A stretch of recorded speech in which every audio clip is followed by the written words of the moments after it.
Ndichikutambirai zvekare pano paHatirare 263 pano pachange chikuzivisai news updates yezvinhu zviri kuitika munyika yedu yeZimbabwe. Saka kana uchiri munyowani mudikani kusubscribe mahara wotina on the notification bell so that patinodzoka neimwe post uchange uchingozvionera. Panapo uchange uchiona news updates yezvinhu zviri kuitika munyika yedu yeZimbabwe nguva nenguva. Sekuziva kwamunozviita vadikani news updates panapa tinoona kuti kamabatanidza tinoita kuti muwane news updates ezvinhu zviri kuitika munyika yedu yeZimbabwe. Saka usaskipe this video usati wapedza kunzwa updates ese anditaura pano pa this YouTube channel. Plus news updates panapa anenge ari verified, anenge ane proof mukati zvinhu zvechokwadi zvisina maside effect. Nyaya dzechokwadi ndizo munowana paHatirare 263. Sene Hatirare andrari muswanda muka ndichikuzivisai news updates ezvinhu zviri kuitika munyika yedu yeZimbabwe. First update inyaya yaTatenda Dege. Tatenda Dege munhu ane chigaro kuZANU-PF. Atori mukuruwo kuZANU-PF, ane chigaro chikuru kuZANU-PF, the director in the office of ZANU-PF national chairperson. Achisi chigaro chekutamba nacho ichichi chekudirector kuofisi yeZANU-PF national chairperson. Ndo kwaane chigaro. Akaita accident. Accident yakonzereswa nei? Akanonoka kutsika mabreki. Anonoka kutsika mabreki. Mota yaidriver yakapinda musango. Iye akakuvara zvakaipisisa. Accident iyi yakaitika Murampinda Chivu Highway and Bwera Office Road. Ndoko akaitika chiitiko ichi. Chikoti kwaari Gateway Usuni. Zvandichaita ndakuisirai video rake kune vasiri kunazomziya, ndichakuisirai video rake achitaurawo. Wapedza kuriona kuti zvaunofunga comment section apa paya anga asati aita accident pa video randichakuisirai. Musi waitofarirawo mota yanga apiwawo. Sikada kusiya mchiona video iroro. Wapedza kuona video usaskipe usati wapedza kunzwa news updates acho ese ndatione video. Zimbabwe, we are live and direct broadcasting from Kumakomoyo, Akwana Wasu, Mahweza ese anobvenyanga kana madhodha neakunde emuganga ari panapa. What is the event? This is Young Women for ED dress, national dress Manikalelo chapter competition yes as championed by Her Excellency the First Lady of the Republic of Zimbabwe, Dr. Auxilia Mnangagwa. That is back to basics, identity, cultural identity.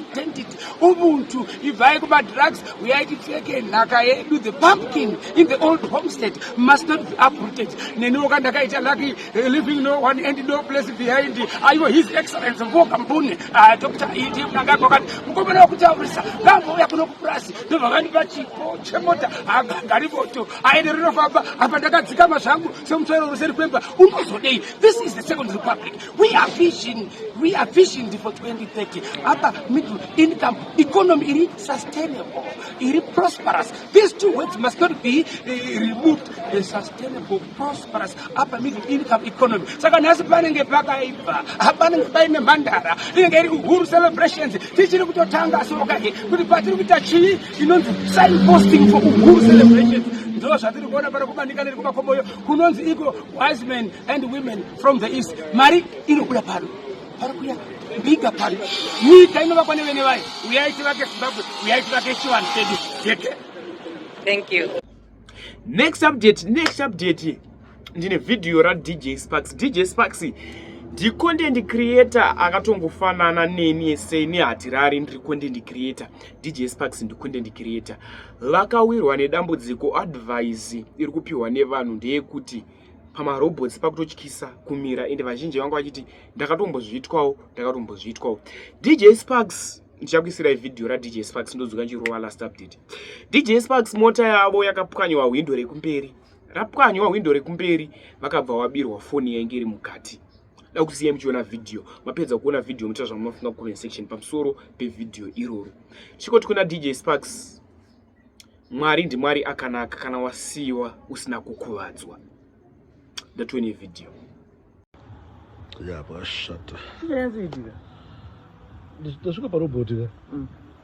Ndashuka paroboti bada. Ndavada tobira. Papata pota dzakawanda ka. Kuti papete wale. Roboti yona chichiwe pa use it baba. Bada pa. Nechine dombo. Aboti ni. Asizoti dombe ka dishi. Abatu pinza mzoro abanye. Ayo wanapita msoro. Unoona kupwanya achibva atodonga foni yangeri pasiti. Pakashata. Kutobuda.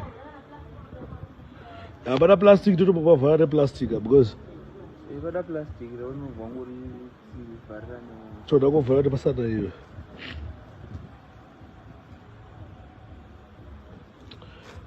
Ndonomboe pangu mayuts yambiro. So guys, as we decided this video, why? Because ngori yambiro inoitika. Marobots apasipo. Nakuti kubira marobot. Watokupwanya tunaenda se. Jibato wakubiwa phone na phone tukupwanya. Saka isije kuti late evening time zimboza kuna around 2:08. Was around 2:08 atikati late still. Saka munogo careful pana yamne mchita. Munogo careful pana yamne mchita because amarobots acho anasharedza. Magete isaredzara. Saka pakashata. Saka ndozvamaitira. Ndairowanira iripo. Aisi. Akuraita sei kuti? Iripo. Kwati marobots papasina dzimwe mota akazotogara dzatoteka. Ndatakatowanda mota dzipo. Bana ndakavhara window iyi ndakavhura kuseti kwangu. Mana ndeze. Kundofunga atoona nepanapa kuti pane foni apa ingatichira. Zvinowanika magetoids angari pakutsvaga. Guys, be careful. Gwarirai, be careful. Vanhu vacharedzara. Next update ividhiyo revanhu vakaimba kuHeroes Eka. Muimbiro wavanga vachiita kuHeroes Eka vanga vachiti siyanai navo vavice president vedu vaConstantino Chiwenga vemunyika yedu yeZimbabwe. Zvanga zvichinzi kana muchida tiende mberi siyanai navo.